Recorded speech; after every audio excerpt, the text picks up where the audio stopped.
Seigneur bénisse. Amen. Nous allons prier le Seigneur. Seigneur Jésus, Dieu notre Père, nous bénissons, nous te rendons grâce et nous allons ton nom, Dieu. Nous voulons te dire merci, ô Dieu, parce que tu nous as amenés en ces lieux. Et tu nous as pas amenés, Seigneur, pour rencontrer des hommes. Et tu es venu, ô Dieu, au travers de ta parole pour nous, ô Père. Alléluia. Tu as pourvu ce qu'il faut, ô Dieu, pour notre voyage. Et nous sommes ici, ô Dieu, afin de recevoir ton intelligence et ta sagesse. Amen. Afin, ô Dieu, que tout son dépôt soit chacun de nous, Seigneur. Amen. Et que nous puissions savoir comment nous comporter en cet âge. Amen, Seigneur. Alors que ta parole va sortir, ô Dieu. Nous sommes un peuple dans les besoins. Seigneur Dieu de gloire, viens avec ta parole. Et avec cela, Seigneur, ô Dieu, touche aux besoins de chacun. Apporte ta solution, Père. Que la gloire te soit rendue. Alors que cette parole, nous allons la lire, ô Dieu. Viens et interprète-la pour nous, ô Dieu. Toi qui es le seul qui peut le faire. Ouvre ta parole, ô Seigneur, et montre-nous tes bienfaits avec nos âmes, Seigneur, et que nous puissions contempler cela et vivre, ô Dieu. Accorde-le, Père, alors que nous t'abandonnons ces moments dans le nom puissant du Seigneur Jésus-Christ. Amen.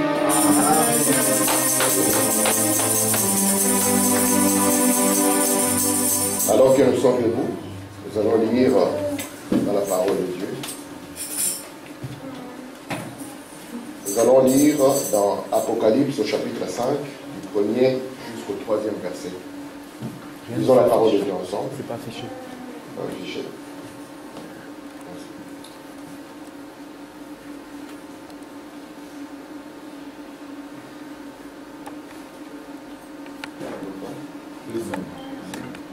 Nous allons le lire ensemble.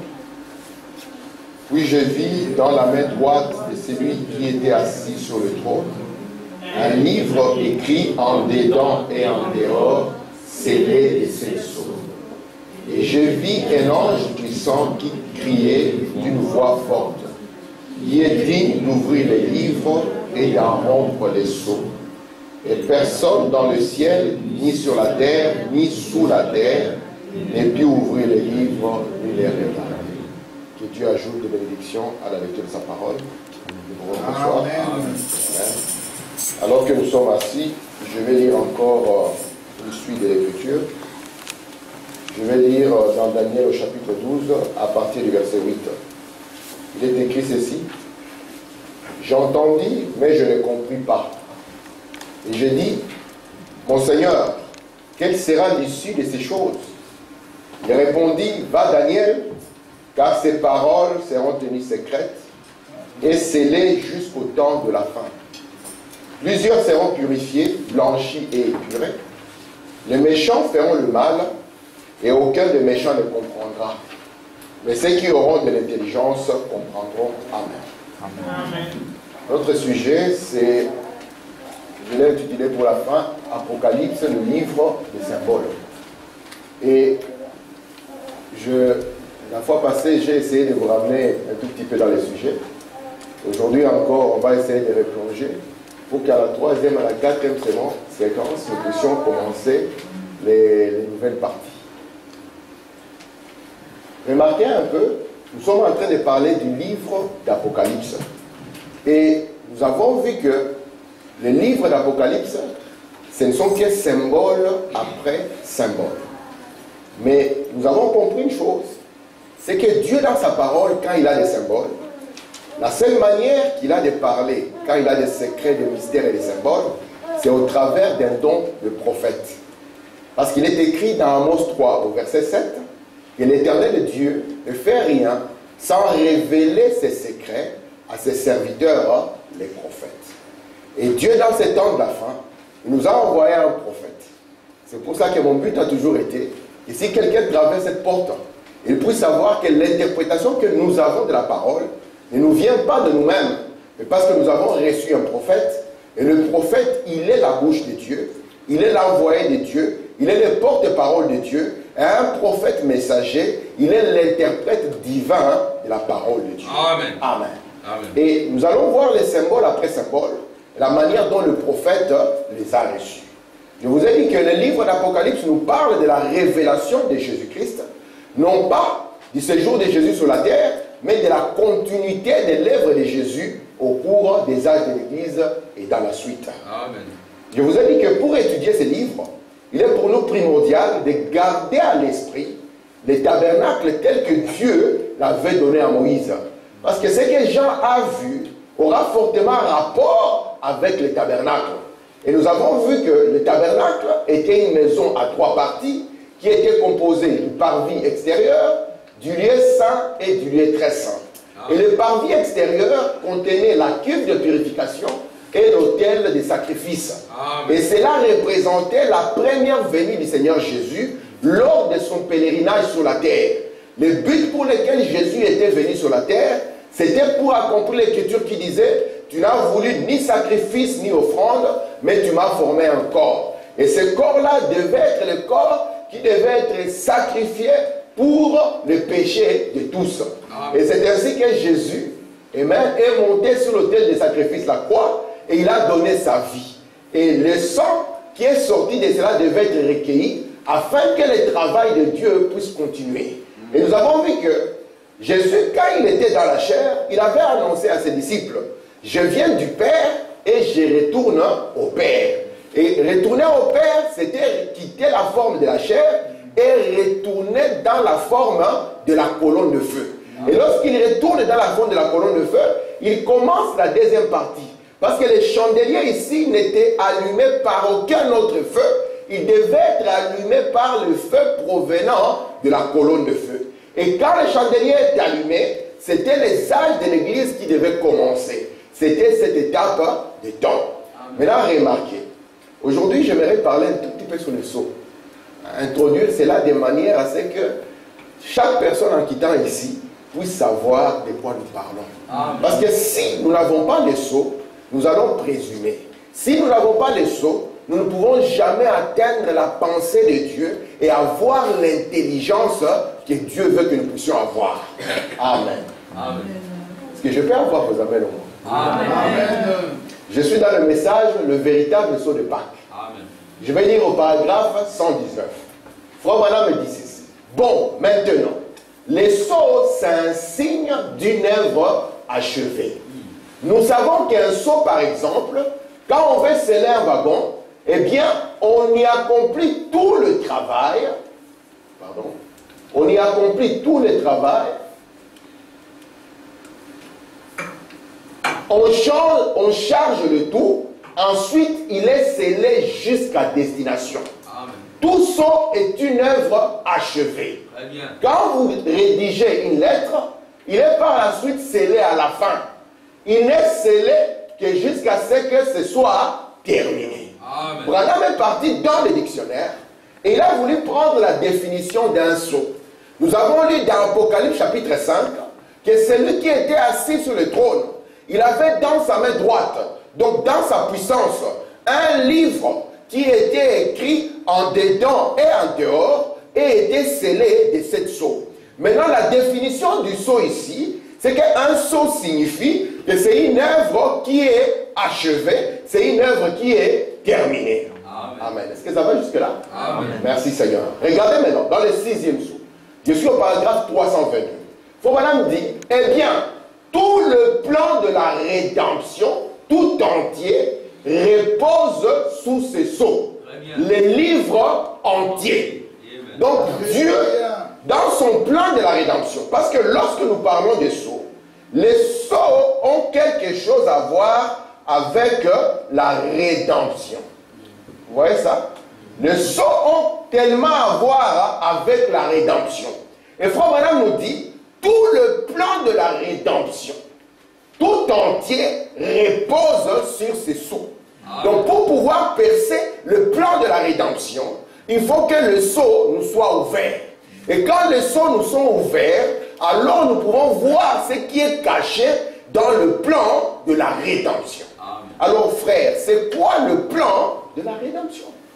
Amen. Regardez ici, dans Job, serviteur de Dieu, au paragraphe 11, Frère Branham me dit ceci.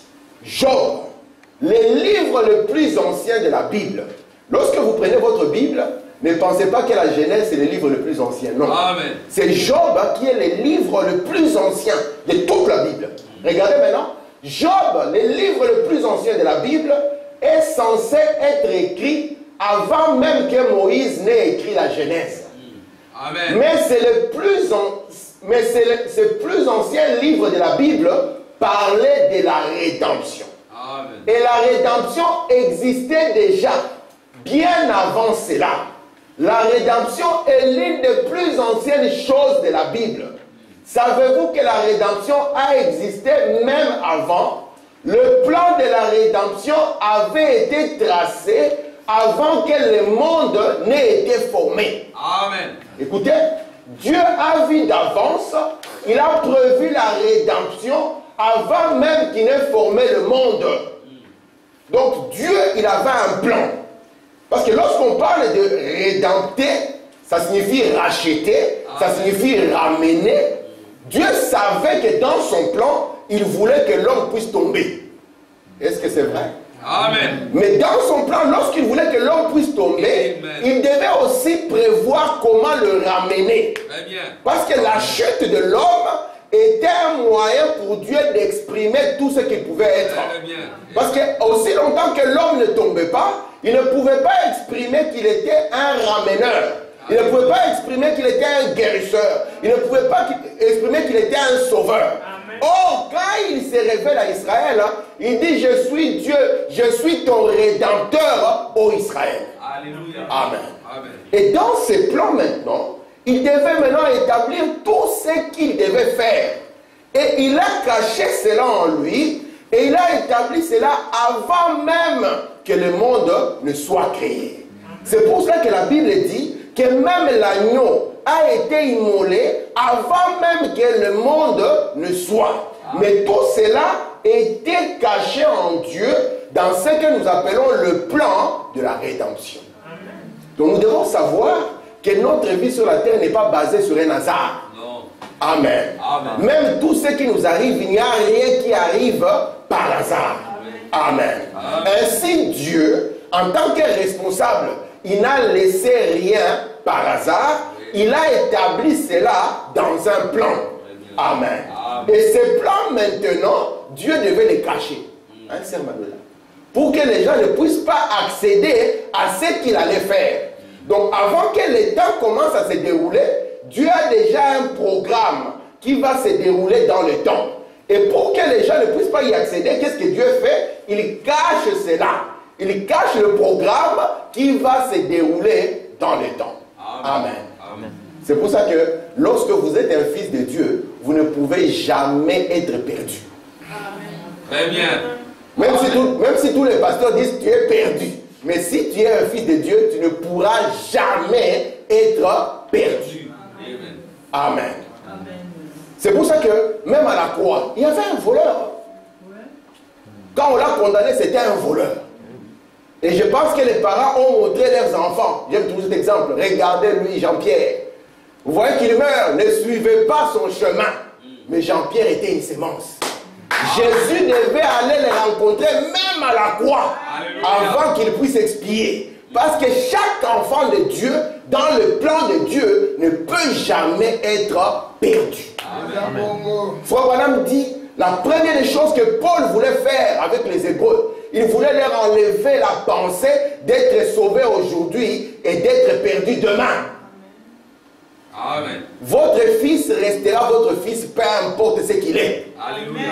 Il ne sera pas votre fils seulement quand il est meilleur. Non. Même quand il n'est pas meilleur, il sera toujours votre fils.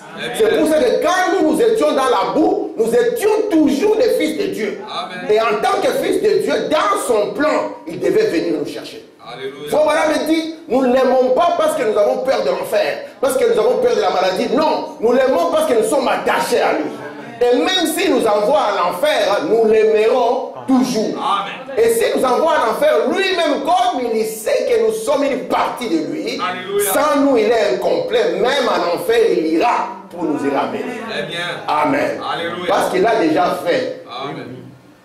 Quand Jésus est mort à la croix, les siens de l'Ancien Testament, le paradis était dans une zone de l'enfer. Il est descendu là-bas. Il les a ramenés. Amen. Ainsi, ce plan entier de ce que Dieu devait faire, la manière dont il devait racheter la terre. Il savait que lorsque l'homme va tomber, c'est toute la nature qui sera perturbée. Mais alors, comment est-ce que je vais ramener cela? comment je vais sauver l'homme? Tout ce plan-là, Dieu l'avait caché dans le sceau. De manière que le sceau, c'était l'œuvre de Dieu terminée. Amen. Est-ce que ça va jusque-là? Amen. Merci Seigneur. Continuons. Apocalypse chapitre 5, deuxième partie. Je suis au paragraphe 160. J'aimerais le donner de manière simple, que même nos enfants le comprennent, que tout le monde le comprenne. Car lorsque nous parlons de sceau, de quoi nous sommes en train de parler? Regardez ce que Madame dit ceci. Il dit, voyez-vous, ce que ça fait, ce sont ces sceaux qui s'ouvrent, qui commencent à révéler le plan de la rédemption, montrant comment il l'a fait. Très bien. Amen. Amen. Dans chaque guerre que vous voyez sur la terre, il y a un plan de guerre. Et ce qu'on va faire, c'est empêcher l'ennemi d'accéder à votre plan de guerre. Très bien. Parce qu'une fois qu'ils accèdent à votre plan de guerre, ils vont vous faire des surprises. Et Dieu aussi avait son plan de guerre. Amen. Amen. C'est pour ça qu'il s'est appelé l'Éternel des armées. Très bien. Il commence à s'appeler l'Éternel des armées. Mais l'armée, pourquoi? Parce qu'il y avait une guerre qui était en vue. Et son plan de guerre, Dieu l'a caché. Amen. Et quand les sceaux s'ouvrent, son plan de guerre est maintenant connu. Et nous voyons comment est-ce qu'il a remporté la victoire. Alléluia. Amen. Amen. Lorsqu'il y avait la guerre entre le Japon et les États-Unis, parce qu'il y a la communication, vous voyez la parole, la communication, c'est ce qui porte l'information. Et celui qui a l'information, il est intelligent. Alors, les Américains, quand ils parlaient entre eux, ils devaient transmettre les instructions de manière à ce que, même si les Japonais les entendent, qu'ils ne les comprennent pas. Alors, pour le faire, ils doivent faire un code. Ils ont fait un code qui n'a jamais été brisé jusqu'aujourd'hui. Amen. Et ce code, c'était quoi? Ils ont pris les Indiens de la tribu Navajo. Et ils ont transmis tout dans la langue de Navajo. Et les gens pouvaient intercepter ce qui est dit. Mais ils ne pouvaient pas percer ce qui était derrière le message. C'est pour ça que la Bible, au cours de 2000 ans, était entre les mains des gens. Mais les gens ne pouvaient pas percer les symboles qui étaient derrière. Amen. Amen. Et les Navajos de l'époque là, ils avaient chacun un soldat qui les gardait. Si jamais il y avait une embuscade, la mission du soldat était de tirer sur les Navajos et de se tirer dessus. Parce qu'on ne pouvait pas permettre que la communication, que l'information puisse tomber entre les mauvaises mains. Amen. Et Dieu aussi n'a pas voulu cela. Et il a protégé son information. Il a protégé son plan. Il a protégé ce qu'il avait planifié de faire. Amen. C'est pour ça que votre salut n'est pas dans les temps. Amen. Vous n'êtes pas sauvé parce que vous venez à l'église. Non, messieurs. Vous n'êtes pas sauvé parce que vous êtes bon envers les voisins. Non, messieurs. Vous êtes sauvés parce que votre nom a été écrit dès avant la fondation du monde dans le livre de vie. Amen. Amen. Et tous ces noms, les noms est écrits seront lui. Amen. Très bien. Merci Seigneur. Est-ce que ça va jusque-là? Amen. On continue.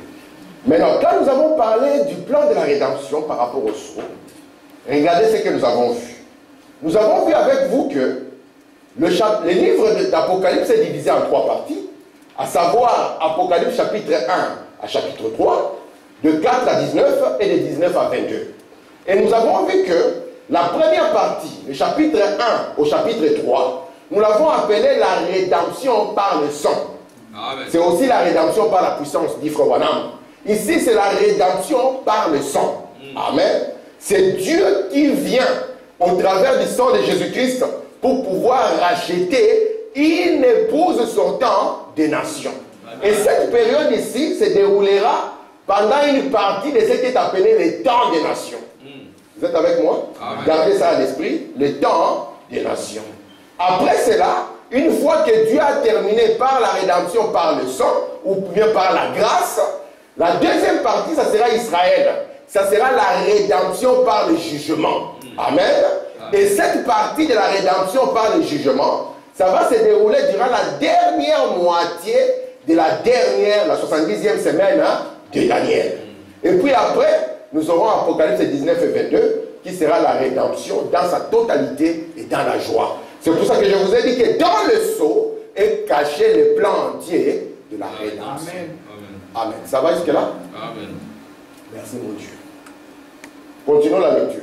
Obama nous dit ceci, dans les paragraphes 136 de Apocalypse chapitre 5, il dit ceci. Maintenant, c'est dans ces 7 sceaux que sera connue la révélation de la manière dont il a accompli cela. Alléluia. Maintenant, nous remarquons, c'est comme quand son œuvre de médiation fut terminée, l'œuvre fut achevée. Maintenant, dans les 3 premiers chapitres concernant l'Église, elle fut achevée. Mais maintenant, la rédemption doit être révélée. Amen. Qu'est-ce que cela signifie? Ça signifie que Dieu, dans sa manière de révéler, parce que, souvenez-vous, le mot apocalypse, comme nous l'avons défini, nous avons dit que apocalypse signifie dévoilement. C'est un dévoilement. Et remarquez, on ne peut pas dévoiler quelque chose qui est encore en cours de construction ou en cours de fabrication. On dévoile la chose une fois que la chose a été faite. Faubourg a pris l'exemple d'un sculpteur qui est en train de faire une statue. Une fois que la statue est terminée, là on va retirer le voile afin que les gens puissent voir ce qui a été fait. Est-ce que ça va jusque-là? Oui. Amen. Ainsi, il nous montre ici qu'on ne peut pas commencer à nous montrer ce qui a été fait avant que ce qui a été fait ne soit accompli. Mais une fois que Dieu accomplit la chose, alors là, il peut permettre que nous puissions voir cette chose. Amen. Est-ce que ça va? Amen. Amen. Donc nous ne pouvons pas le voir avant que la chose qui était censée se dérouler puisse être passée. Amen. Merci Seigneur. Je prends encore ici, dans les instructions de Gabriel à Daniel au paragraphe 50. Maintenant, au chapitre 3, l'Église est montée, mais il reste à révéler la rédemption. Alléluia. Comment l'Église a été rachetée, la révélation de ce qui s'est passé au cours de l'âge de l'Église. Vous voyez, l'Église est partie. Et maintenant, au chapitre 5, il montre comment il a fait, ce qui s'est passé, comment il a scellé l'Église, la révélation de son nom, le baptême dont en utilisant son nom, la vie éternelle, pas d'enfer éternel, la sémence du serpent et tout cela. Amen. Amen. Donc remarquez encore le plan, parce qu'il est simple. La première partie de la rédemption concerne l'Église. Et cela va nous prendre du chapitre 1er jusqu'au chapitre 3. Ce sont les 7 âges de l'Église. Nous les avons appelés âges de l'Église. Pourquoi? Parce que Dieu avait dit que les étoiles serviront à déterminer les temps et les moments. Et remarquez, dans sa main droite, il avait aussi 7 étoiles. De sorte que cette période de nation où Dieu devait visiter les gens a été divisée en 7 parties, en 7 périodes ou en 7 messages qui sont contenus dans Apocalypse 1 jusqu'à Apocalypse 3. Et à la fin de Apocalypse 3, lorsque nous arrivons dans le chapitre 4, il est dit à Jean, monte ici. Et nous avons vu avec vous la fois passée qu'il fut ravi en esprit.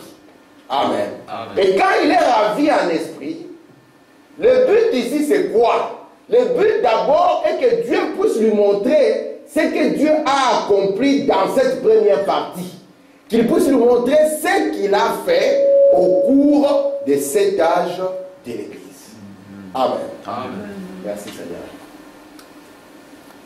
Je suis dans la brèche entre les 7 âges et les sceaux. Paragraphe 55.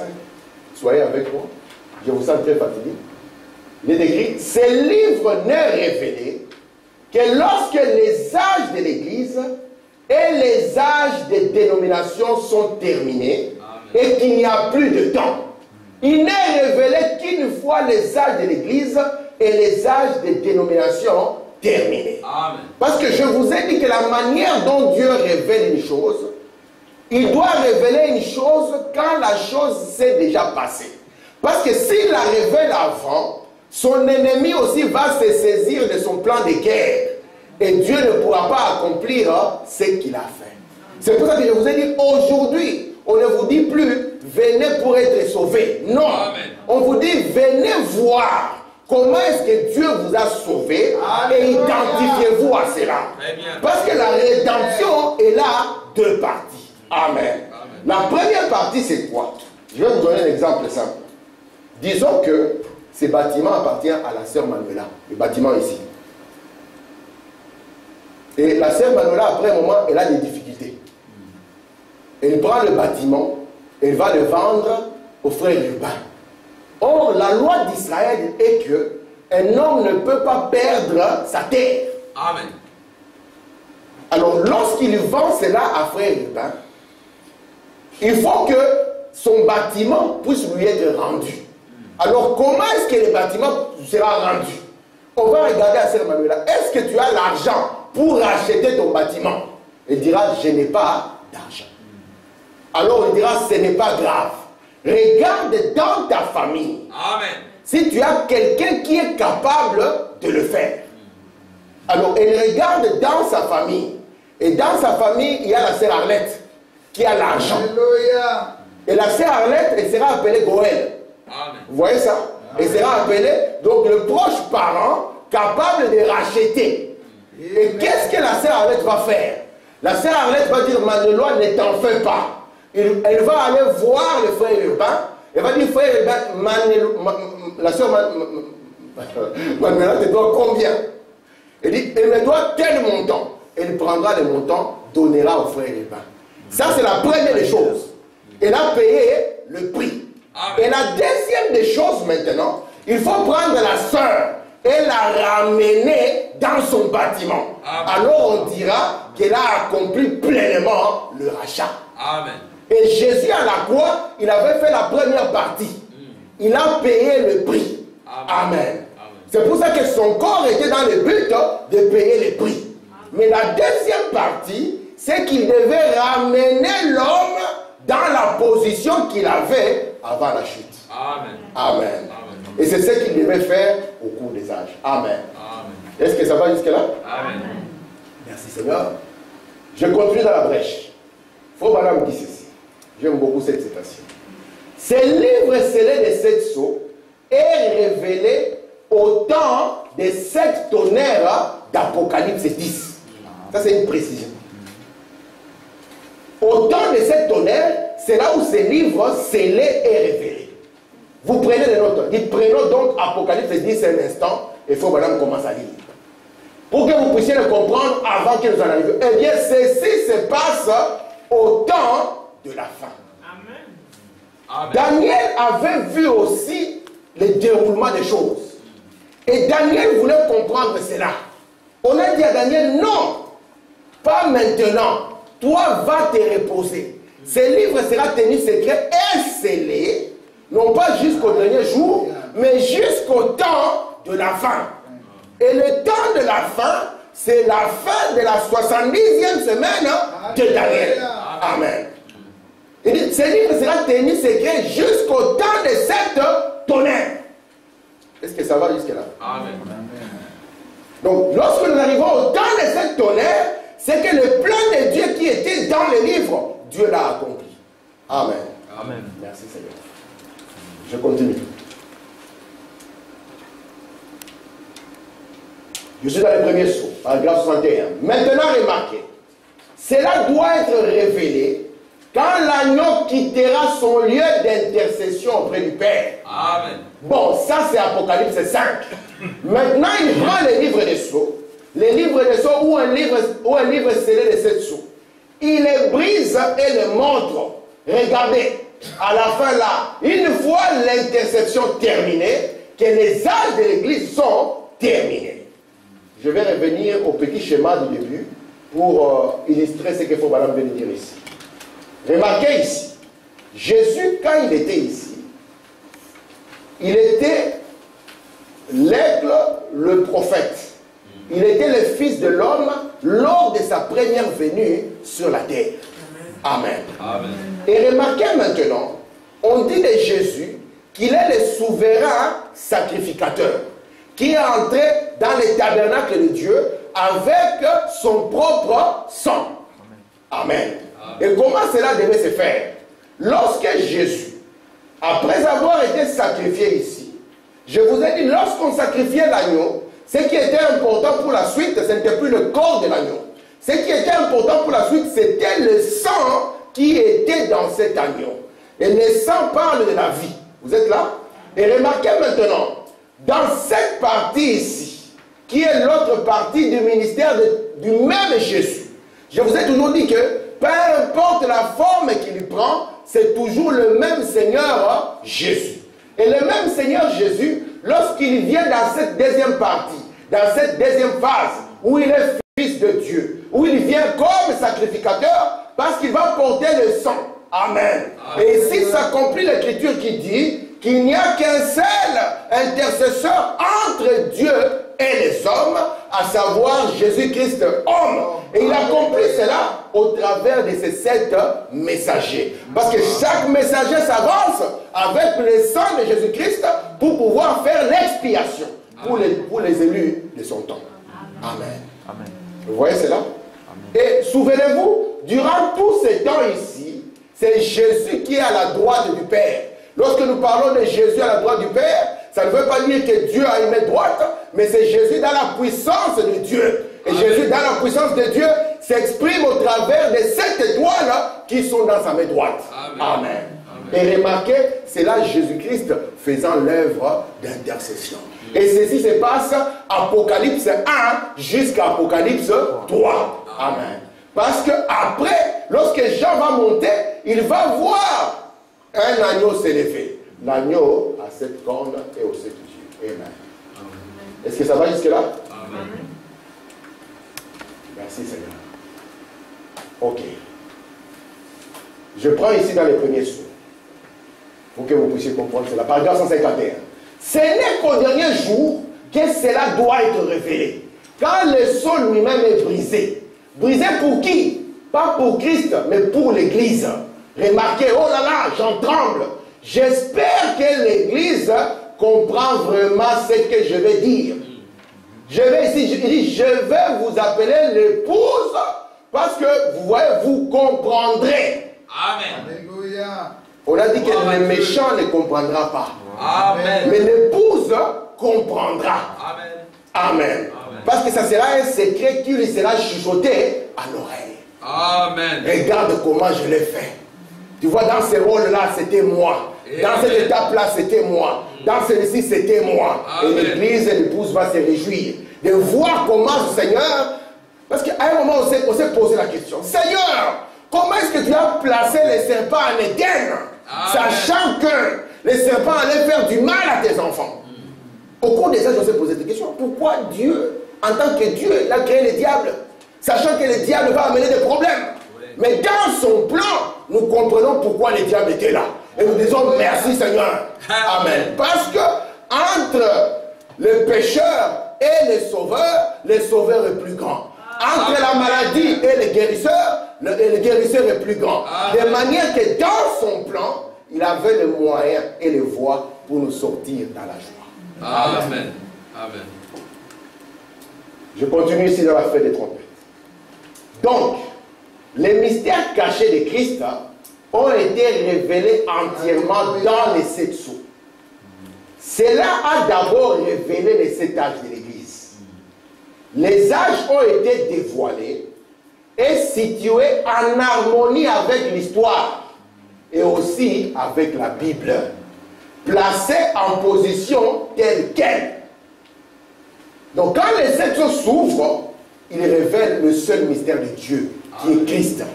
Et ce mystère a commencé depuis la Genèse jusque dans l'Apocalypse. Et lorsqu'il révèle ce mystère qui est Dieu, remarquez, lorsque ça va s'ouvrir pour nous, il va d'abord révéler les âges de l'Église. Et Dieu va prendre, au travers de son prophète, l'histoire, et il va prendre la Bible et nous montrer chaque étape de ce qui est arrivé et comment c'est arrivé parfaitement. Ok. Merci Seigneur.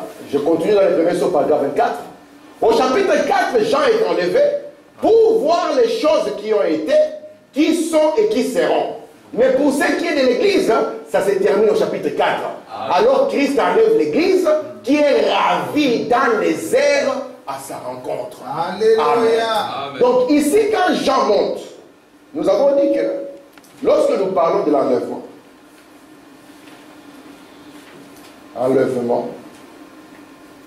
nous avons dit que Frère Branham, lorsqu'il devait prêcher sur cela, 1 Thessaloniciens 4, il a placé un mot qui n'existait pas dans la Bible en anglais. Amen. Et c'était ce mot aussi, rapture. Alléluia. Frère Branham, lorsqu'il a placé ces mots, parce qu'il voulait donner le sens réel qui était lié à cette écriture. En hébreu, c'est harpazo. En grec plutôt, c'est harpazo. Et Frère Branham montre maintenant que dans cette écriture, dans la Bible en anglais, on donnait le sens comme s'il était monté littéralement comme ça. Alors que cela contredisait beaucoup d'autres écritures. Parce que la même écriture est utilisée pour l'expérience de Paul, lorsque Paul dit qu'il est parti jusqu'au 3e ciel.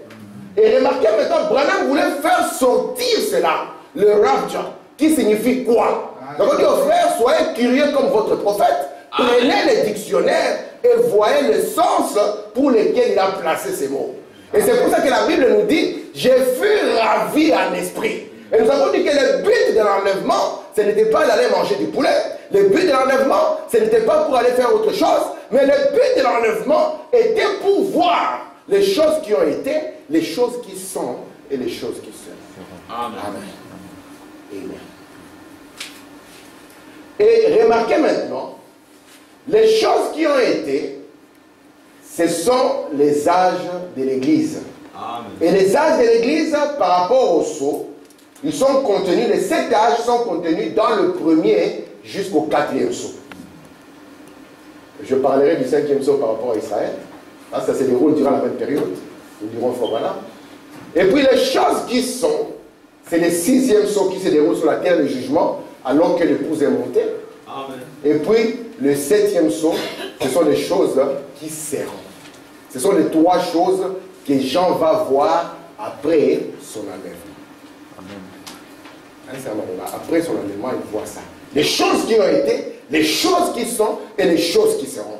Il verra les 4 premiers sceaux pour l'Église. Il verra les 5e sceaux pour Israël. Il verra les 6e sceaux avec ses 3 buts. Il verra les 7e sceaux avec ses 3 buts. Amen. Regardez, on continue la lecture. Premier sceau, paragraphe 146. Alors, quand l'agneau a pris les livres et qu'il a brisé ses premiers sceaux, Dieu, dans son trône éternel, a parlé pour dire ce qu'étaient ces sceaux qui allaient être révélés. Quand il a parlé, c'était sur la forme d'un tonnerre. Mais quand il a présenté à Jean, il était sous forme de symbole. Quand Jean l'a vu, c'était encore un mystère. Pourquoi? Il n'a jamais été révélé à ce moment-là. Il ne peut pas être révélé avant, comme il a dit, jusqu'au temps de la fin. Mais c'est venu sous forme de symbole. Amen. Jean, quand il a commencé à écrire, il n'a écrit que des symboles. C'est la même chose quand les Américains ils combattaient contre les Japonais. Les Japonais pouvaient intercepter le message. Mais le message était en infrarouge. C'était que symbole après symbole. Le problème, ce n'était pas d'avoir ce message. Mais le problème était d'avoir l'interprétation du symbole. Amen. Est-ce que vous le comprenez? Amen. L'interprétation du symbole. Or, au temps des gens, Jean lui-même ne pouvait pas interpréter les symboles. Même quand on disait qu'on interprète des symboles, c'était encore un autre symbole. Le chandelier que tu vois, c'est ceci. C'est encore un symbole pour compliquer. C'est comme, je vous donne l'exemple. Si je disais par exemple, mais c'est vous qui devez être dans le mystère, j'écris dans la lettre. J'écris, ô Église Rehoboth, je tiens un couteau et une fourchette dans mes mains. Vous voyez ce que j'ai? Je tiens un couteau et une fourchette. Si vous n'êtes pas dans l'esprit de celui qui a écrit la lettre, vous allez penser que je suis en train de manger. Mais il faut maintenant qu'il y ait quelqu'un qui peut prendre les symboles et vous dire, ce qu'il appelle couteau, c'est ceci. Ce qu'il appelle fourchette, c'est ceci. Vous voyez ça? De sorte que nous puissions dire maintenant, ah, le couteau et la fourchette, c'est rien d'autre que ce qu'il avait dans les mains. Et c'est comme cela que le livre d'Apocalypse a été écrit. Amen. Merci Seigneur. Donc Jean, quand lui il écrit, il va écrire couteau, fourchette. Et quand il dira, ce qu'il avait, c'est ce qu'il y a dans sa main gauche, c'est ce qu'il y a dans sa main droite. Jusque-là, on n'est pas aidé. Pourquoi on n'est pas aidé? Parce que c'est le plan de Dieu, c'est dans la nature de Dieu de cacher les choses. Jusqu'à ce que le temps de révéler ces choses puisse arriver. Amen. Amen. Mais la première chose, 138. Remarquez, le premier saut s'est ouvert. Le premier saut, quand il s'est ouvert sous forme de symbole, il a tonné. Il a tonné. Alors, qu'en est-il quand il est ouvert sous sa forme réelle? Il a tonné aussitôt que l'agneau a arraché le seau. Qu'est-ce que celui-ci a révélé? Il ne s'est pas révélé complètement d'abord. Il est en Dieu. Ensuite, il est sous forme de symbole et il est révélé. Trois choses. Amen. Trois choses. Je vais représenter les trois choses ici. La première des choses, je crois qu'on le verra plus loin dans mon schéma, c'est que nous aurons d'abord les sceaux sous forme de symboles. Amen. Le livre entier d'Apocalypse, c'est symbole. Après, nous aurons les sceaux, comme Frère Branham les a appelés, sous forme naturelle.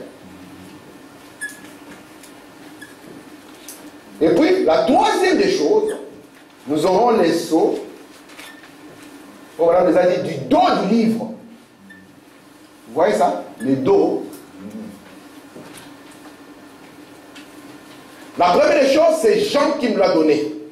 Ici, c'est les symboliques que nous trouvons dans Jean et dans Daniel. Ce ne sont que les symboles qui vont troubler les gens au cours de 2000 ans d'histoire de l'Église. On va chercher à percer cela, mais on ne pourra pas les percer. Parce que c'est un mystère que Dieu garde. Et il les garde secret jusqu'au temps de la fin. Et après cela, qu'est-ce qui va se passer? Les symboles qui ont été ici. Parce que c'est tout un plan qui doit se dérouler. Ici, maintenant, dans la partie naturelle, le plan va commencer à se jouer. Et lorsque le plan se joue, comme c'est toujours des symboles, il n'y a personne qui se rend compte de ce qui est en train de se jouer. Et une fois que le jeu est terminé, alors Dieu vient fièrement. Avec le sceau du dos du livre, qu'on appelle aussi les 7 tonnerres, pour pouvoir révéler. C'est pour ça que Branham, au début, il pensait que les 7 tonnerres, parce que lorsque vous lisez Apocalypse 10, vous allez voir, j'ai entendu les 7 tonnerres, j'allais l'écrire. Il n'écrit pas. C'est ce qu'on dit, les 7 tonnerres. Il faut dire, vous voyez, c'est ce qui a été scellé au dos du livre. Et remarquez maintenant, il faut dire, au début, je pensais que les tonnerres allaient apporter quelque chose d'autre qui n'était pas dans le livre. Jusqu'à ce que quand les 7 anges sont venus, ça m'a corrigé. Ça veut dire si on amène quelque chose d'autre qui n'était pas dans le livre, ça signifie qu'on a ajouté à la révélation. Amen. Il me dit, mais ces 7 tonnerres, lorsque ça va venir, ça va amener l'aboutissement, ça va amener l'interprétation de ce qui était dans le livre, mais qui était caché. Amen. Alléluia. Amen. Est-ce que ça va? Amen. Ça, les 7 tonnerres. Alléluia. Merci mon Dieu. Lisons ceci. Dans la nourriture spirituelle au temps convenable, paragraphe 83. En retournant alors au début de cette sceaux, quand ces 7 anges descendirent en forme de pyramide, si vous voulez le voir, ils sont là. Ils s'étaient là et me dit de rentrer ici pour Alléluia. prêcher sur ces 7 sceaux qui allaient être avec moi. Il me montra que c'était ces choses perdues. J'avais toujours pensé que cela était scellé au dos du livre, mais qu'il s'agissait de quelque chose qui n'était pas écrit dans les livres. Mais il s'est avéré qu'il a été révélé qu'il ne peut pas faire cela. Il ne s'agissait pas de quelque chose qui était écrit dans les livres. C'est quelque chose qui a été caché dans les livres. Amen. Car quiconque arrêtera une parole ou y ajoutera une parole.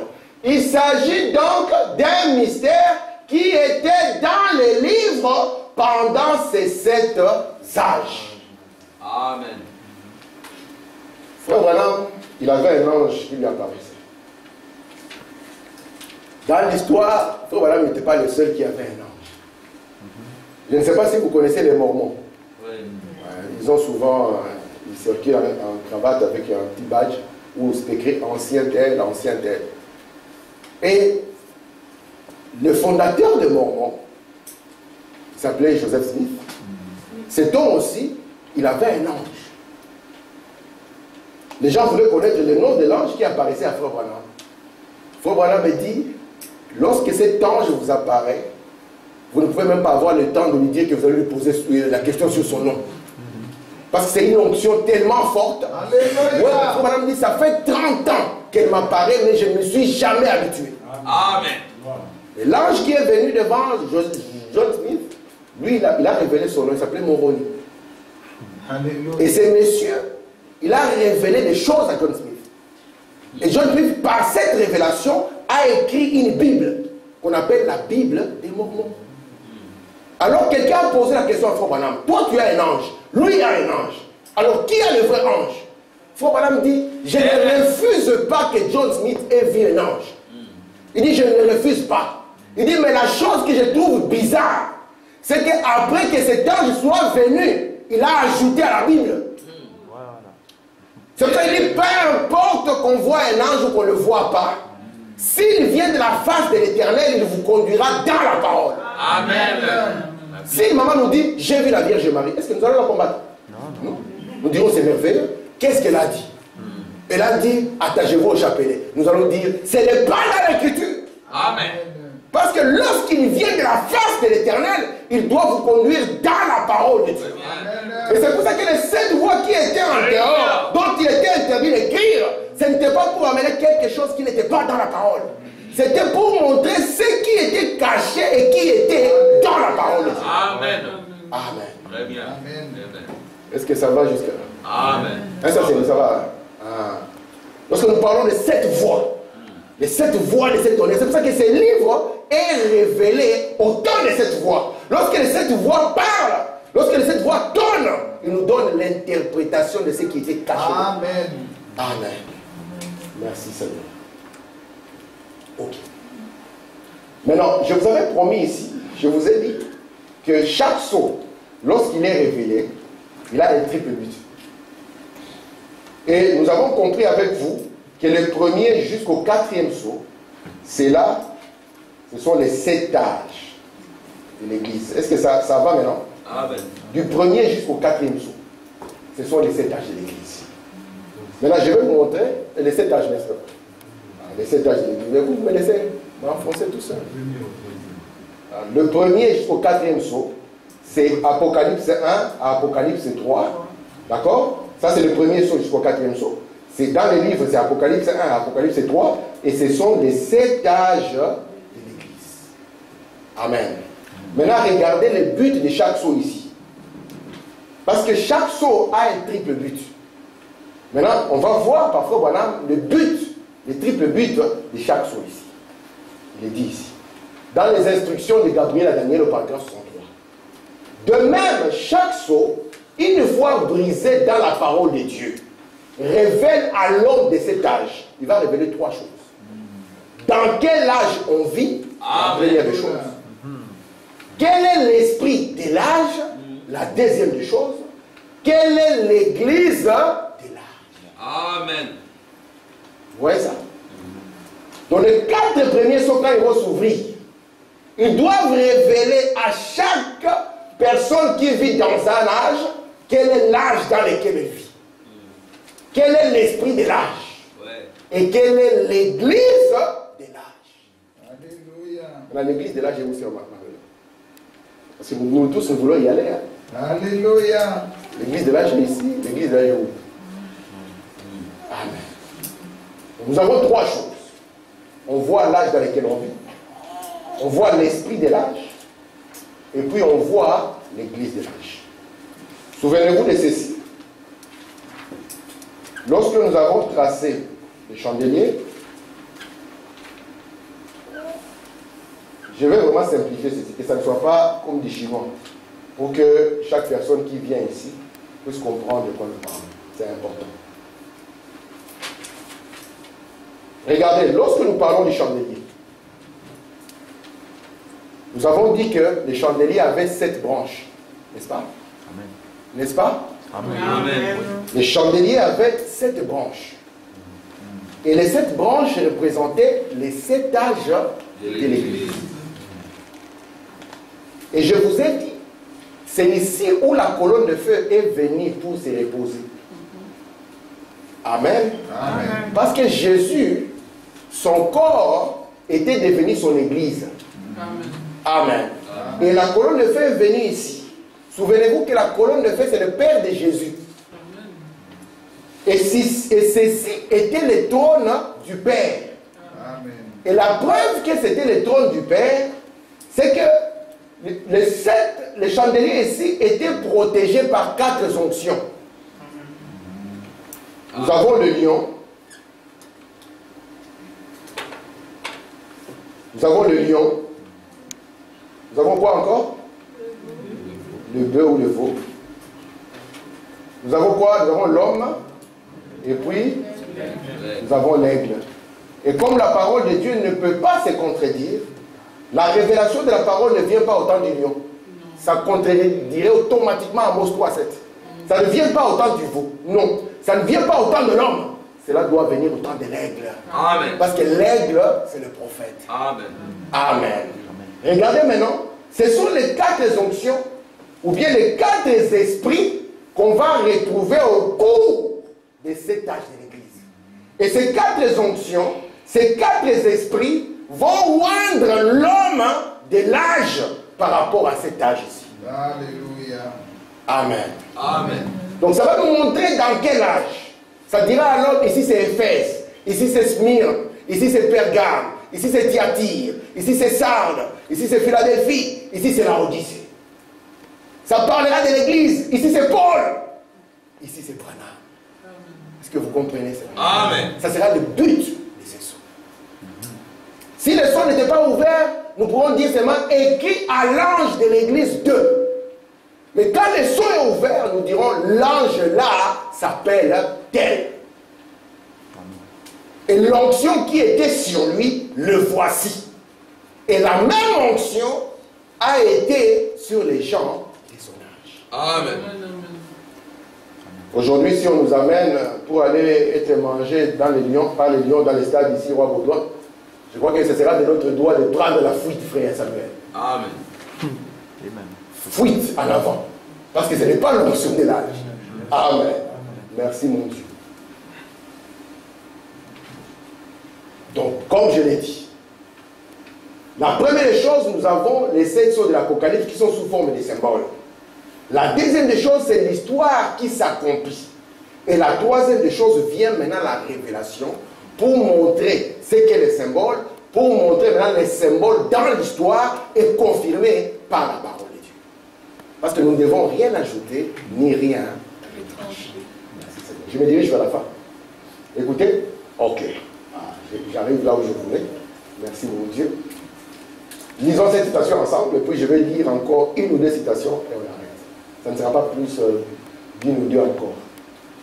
Bon, madame dit ici, dans la 70e semaine. Mais maintenant, c'est cet âge de l'église dont nous avons fait l'étude. Il dit quoi là-bas? Autant. Donc, les 7 âges de l'église ne vont pas se dérouler durant une autre période. Ils vont se dérouler durant la période du temps des nations.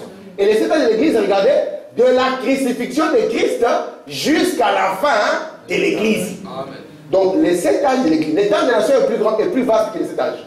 Alléluia. Le temps des nations commence depuis le temps de Daniel jusqu'à ce que la pierre des fêtes revienne. Vous voyez? Et les 7 âges de l'église maintenant vont se dérouler durant cette période ici. Donc, lorsqu'on regarde dans le temps des nations, on va trouver les 7 âges. Sinon, Dieu se contradirait. Vous comprenez ça? Ok. Je vais appuyer ce que j'ai dit, hein, parce qu'il ne faut pas que j'explique des choses qui n'existent pas. Je suis dans l'exposé. Page 193. Nous trouvons un exposé détaillé des événements à venir avant leur accomplissement. Il est prophétisé qu'ils doivent survenir depuis l'époque de Daniel jusqu'à ce que Jésus vienne régner comme fils de David. Cette période est appelée les temps. Vous voyez ça? Elle se divise en 4 époques historiques qui correspondent à l'empire qui a dominé chacune des parties. L'époque babylonienne, médo-perse, hellénique et romaine. Est-ce que vous êtes là? Amen. Donc le temps des nations va commencer. Première partie. Babylone. Deuxième partie. Médo-perse. Troisième partie. Les Grecs. ou hellénique. Maintenant, la quatrième partie a deux phases. Parce que la quatrième partie, c'est Rome. Mais elle a deux phases. Et nous arrivons à la quatrième partie de Rome. Vous êtes là? Amen. Et nous devons retrouver maintenant, quelque part ici, dans cet âge de l'Église, qui vont commencer de la crucifixion de Jésus jusqu'à la fin des âges. Est-ce que vous voyez ça? Amen. Regardez maintenant. Pourquoi est-ce que je suis revenu à ceci? Lorsque le sceau s'ouvre, le sceau ne révèle pas que l'Église. Parce qu'il s'agit de deux églises. Le diable a aussi son église qu'il veut présenter. Dieu aussi a son épouse qu'il veut présenter. Ici, ce n'est plus le combat des hommes, ça devient le combat des femmes. Quelle est la vraie femme? Quelle est la vraie épouse? Le temps de la femme. Vous êtes là? Amen.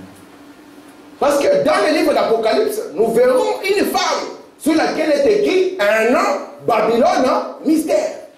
Et de l'autre côté, on dira, viens, je te montrerai l'épouse de l'agneau. Amen. Alléluia. Est-ce que vous voyez ça? Amen. Et remarquez maintenant, ce temps va partir de Babylone. Il faut maintenant dire quelque chose de tellement intéressant. Il dit ici, écoutez frère, Babylone commence au début de la Bible, comme frère Amar avec les enfants. Babylone, elle se trouve aussi au milieu de la Bible, au temps de Daniel. Et Babylone se trouve où? À la fin de la Bible. Amen. Et frère Branham me dit, nous devions même un peu étudier cela. Alléluia. Parce que ça aura un impact dans les 7 âges de l'Église. Est-ce que ça va jusque-là? Amen. Merci Seigneur.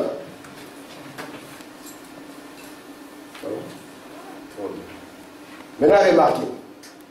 Dans Daniel, parce que nous sommes en train de parler des symboles de Jean et de Daniel, n'est-ce pas? Daniel avait vu une vision.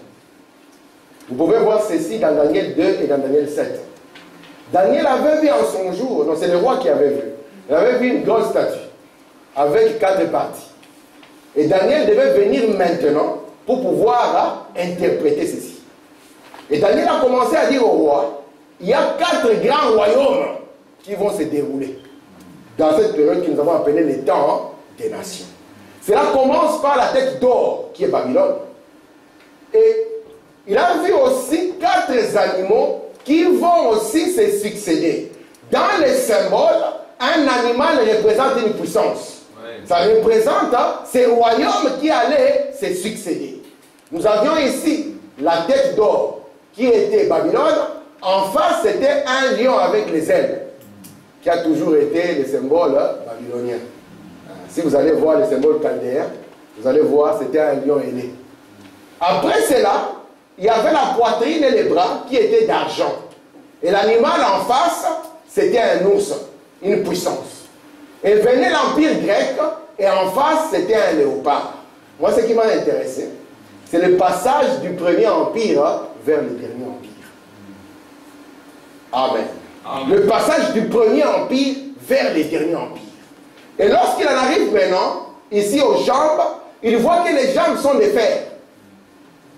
Nous avons vu, souvenez-vous, que Babylone était au début, Babylone est au milieu, et Babylone est à la fin. Et remarquez maintenant, lorsqu'il arrive ici, il voit que les jambes étaient de fer. Mais lorsqu'il arrive aux pieds et aux orteils, il voit que c'est un mélange d'argile et de fer. Amen. Donc on voit que le fer est aussi jusqu'à la fin. Amen. Le fer est aussi jusqu'à la fin. Et si nous étions intelligents, nous allons comprendre que le fer, c'est toujours Babylone, mais sous une forme de symbole. Amen. Est-ce que ça va jusque-là? Jésus, quand il est né, Jésus a trouvé la même forme. Jésus n'a pas trouvé Israël libre, non. Il y avait des frères qui disaient, Pilate, dégage. Nous devons nous organiser pour libérer le pays. Un étranger sur le trône, c'est inacceptable.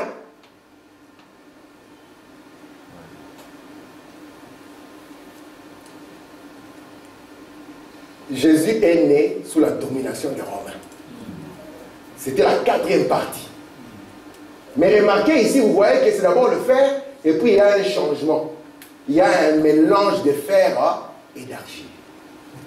Mais Jésus, quand il est venu, il a trouvé les Romains.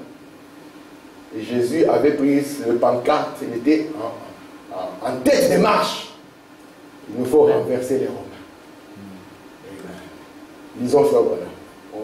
Je suis à la dernière citation. Bon, voilà, il dit ceci dans l'écriture sur la miraille. Il dit, Babylone se trouvait d'abord, et jusqu'à présent à Shinéar. Elle fut d'abord appelée la porte des dieux, Babel. Babel. Et plus tard, elle fut appelée Babylone, ce qui signifie confusion. Babylone apparaît au début de la Bible dans la Genèse, elle apparaît au milieu de la Bible, et elle apparaît à la fin de la Bible dans l'Apocalypse. Il faut vraiment dire, étant donné qu'elle se trouve, donc elle doit exister encore aujourd'hui. Vous voyez ça? Alors vous allez comprendre pourquoi, par rapport au son, je parle de Babylone. Ça va venir rapidement. Et ça sera une bénédiction. Mais ça ne sera pas pour aujourd'hui. Je vais vous montrer quelque chose et j'ai fini. Ici, on avait décrit cet animal comme étant un lion. Ici, on a décrit cet animal comme étant un ours. Ici, on a décrit cet animal comme étant un léopard. Mais lorsque Daniel est arrivé pour décrire le dernier animal, il n'a pas donné de nom. Il a dit que c'était un animal qui était comment? Il était terrible. Je vais dire ça avec vous ici. Après cela, j'ai regardé pendant mes victions nocturnes. Voici, il y avait un quatrième animal terrible, épouvantable et extraordinairement fort. Avec lui, même si tu passes avec un pancart devant, c'est difficile. Parce qu'il est extraordinairement fort. Il avait des grandes dents de fer. Vous voyez comment il était? Il mangeait, brisait, foulait aux pieds. Il était différent de tous les autres précédents. Alléluia. Écoutez une précision que Daniel va donner. Il avait 10 cornes. Vous êtes là? Amen. Il dit quoi? Il avait quoi? 10 cornes. Merci Seigneur. Nous sommes à la fin. Apocalypse chapitre 12. Prenons le verset 3. Un autre signe parut encore dans le ciel. Et voici, c'était quoi? Un grand, pas un petit, dragon. De quelle couleur? Rouge. Et un quoi? Et sur cette tête, quoi? 7 couronnes. Gardez ça à l'esprit. Combien de couronnes? 7 couronnes. Donc nous voyons que Daniel ne lui avait pas donné un nom. Mais Jean voit quelque chose. Jean donne un nom. Il appelle le grand dragon rouge. Mon dernier verset. Et on a fini. Apocalypse 17, verset 3. Il me transporta en esprit. On est toujours en esprit. Dans un désert. Et j'ai vu une femme. Ce n'était pas un homme. Ce n'était pas question de force, cette signe. Qu'il fallait dompter, va dompter un dragon rouge. Extraordinairement fort. Ici, on dit maintenant, c'était une femme assise sur une bête écarlate. La couleur écarlate et le rouge vif. Amen. Plein de noms blasphématoires. Ayant 7 têtes et 10 cornes. Donc, il y a maintenant une femme qui est parvenue à dompter cette puissance. Alléluia. Écoutez, cette femme était vêtue de pourpre, d'écarlate et parée d'or, des pierres précieuses de perles. Elle tenait dans sa main une coupe d'or remplie d'abominations des impuretés de la terre. Sur son front était écrit un nom, un mystère, Babylone. Hein? Est-ce que vous comprenez ça? Amen. Sur son front était écrit quoi? Un nom, un mystère. Quoi? Babylone. Hein? La grande. Regardez mes frères, je termine. Les sceaux s'ouvrent. Je ne veux plus lire aucune citation. Je vous laisse là où on va continuer. Quand les sceaux vont s'ouvrir, nous allons voir ce qui s'est déroulé durant les temps des nations.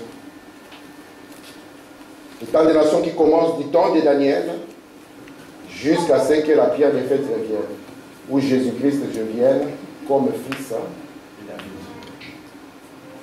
C'est pour ça que vous allez voir, après la statue, il y aura une pierre qui se détachera de la montagne sans le secours d'aucune main. Or, le temps des nations a été divisé en 4 parties. À savoir l'Empire babylonien, les Médo-Perses, les Grecs, et puis les Romains. Mais ce qui est frappant, c'est de voir que Babylone, qui était au début, n'est pas resté au début. Au lieu qu'on nous parle des Romains, on est venu nous parler encore une fois de Babylone sous forme mystérieuse. C'est pour cela que nous voulons étudier encore par rapport au sceau la conséquence de Babylone au temps de la fin. Parce que c'est devenu un mystère. Et c'est une femme qui porte ce mystère. Et en face d'elle, il y a quoi? Il y a l'épouse de Christ. Amen. Amen. Que Dieu vous bénisse. Amen.